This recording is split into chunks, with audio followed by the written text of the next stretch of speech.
বাংলাদেশকে আমরা বরাবরই আমাদের পরিবারের সদস্য হিসেবে, আমাদের ভাই হিসেবে, আমাদের আত্মীয় হিসেবে আমরা মনে করি। स्वर्ण कमल ज्वेलर्स प्रेजेंट्स विवाह स्वर्ण उत्सव 19 जनवरी से पूरे वेडिंग सीजन तक। वेडिंग ज्वेलरी खरीदिए और जीतिए एक romantic couple trip to Vietnam. पाएं गोल्ड ज्वेलरी पर up to 25% making charges off और डायमंड ज्वेलरी पर 100% मेकिंग चार्जेस ऑफ। साथ ही लकी ड्रॉ में जीतिए 2 फैमिली ट्रिप्स टू कश्मीर। हर परचेज पर अश्योर गिफ्ट और हॉलमार्क्ड ओल्ड गोल्ड एक्सचेंज पर कंप्लीट वैल्यू। सिर्फ स्वर्ण कमल ज्वेलर्स पर। TNC apply.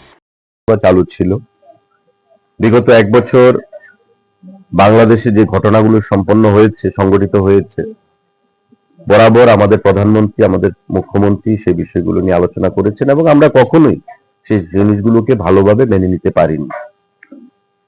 ত্রিপুরা বা ভারতবর্ষ কখনো বাংলাদেশকে আমরা বহির্রাজ্যের দেশ হিসেবে আমরা গণ্য করিনি। বাংলাদেশকে আমরা বরাবরই আমাদের পরিবারের সদস্য হিসেবে, আমাদের ভাই হিসেবে, আমাদের আত্মীয় হিসেবে আমরা মনে করি। বর্তমানেও আমরা চাই বাংলাদেশে যে পরিস্থিতি বিগত 1-1.5 বছর ধরে চলছিল তার থেকে পরিত্রাণ পেয়ে সেখানকার মানুষ যেন গণতান্ত্রিক চিন্তাধারায় সেখানে বশীভূত হয়ে সামনের দিকে দেশকে এগিয়ে নিয়ে যায়। নির্বাচন সম্পন্ন হয়েছে। আমরা আশা করব নতুন প্রধানমন্ত্রী শপথ গ্রহণ করেছেন, ওনার নেতৃত্বে মন্ত্রী পরিষদও শপথ গ্রহণ করেছে, অর্থাৎ রুল অফ ল সেখানে প্রতিষ্ঠিত হয়েছে। যেখানে রুল অফ ল থাকবে আমাদের বিশ্বাস সেই দেশ আগামী দিনে তার পারফরমেন্সের ভিত্তিতে বৈদেশিক যে দেশগুলো রয়েছে তাদের সঙ্গে সৌভ্রাতৃত্বপূর্ণ সম্পর্ককে প্রতিস্থাপনের মাধ্যমে সামনের দিকে দেশকে এগিয়ে নিয়ে যেতে চাইবে।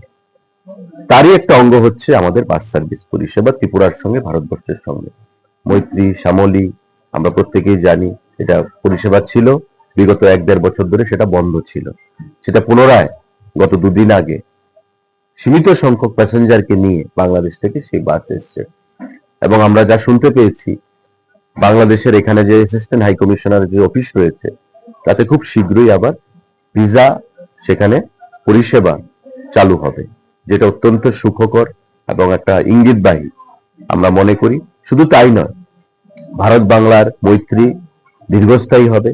ব্যবসা, বাণিজ্য, সাংস্কৃতিক আদান প্রদানের মাধ্যমে আমাদের দুই দেশের সম্পর্ক আরো উন্নতির শিখরে যাবে। সেই জিনিসটাই আমরা নতুন সরকারের কাছ থেকে আশা রাখবো। আমাদের প্রধানমন্ত্রী মোদিজি বাংলাদেশের প্রধানমন্ত্রীকে ফোনের মাধ্যমে শপথ গ্রহণ অনুষ্ঠানে আমাদের দেশের স্পিকারকে পাঠিয়ে সেখানে বিদেশ মন্ত্রীকে তার আগে পাঠিয়ে বার্তা দিয়েছেন যে ভারত কখনো বাংলাদেশকে শত্রু হিসেবে ভাবে না। ভারত বরাবর বাংলাদেশকে তার মিত্র হিসেবে, তার ভাই হিসেবে, তার প্রতিবেশী একটা পরিবারের সদস্য হিসেবে আমরা তাদেরকে গ্রহণ করেছি। বাংলাদেশ আগামী দিনে উত্তরোত্তর শ্রীবৃদ্ধি ঘটুক, নতুন সরকার গঠনের মাধ্যমে গণতন্ত্র সেখানে পুনঃপ্রতিষ্ঠিত হোক, সেই জিনিসটাই আমরা আশা রাখবো এবং ভারত বাংলার যে মৈত্রী সেটাকে আমরা পুনরুদ্ধারের মাধ্যমে দেশের জনগণের অর্থনৈতিক, সামাজিক, সাংস্কৃতিগত উন্নয়নের মাধ্যমে সেখানে শান্তি প্রতিষ্ঠার মাধ্যমে এগিয়ে যাবে, সেটাই আশা রাখবো।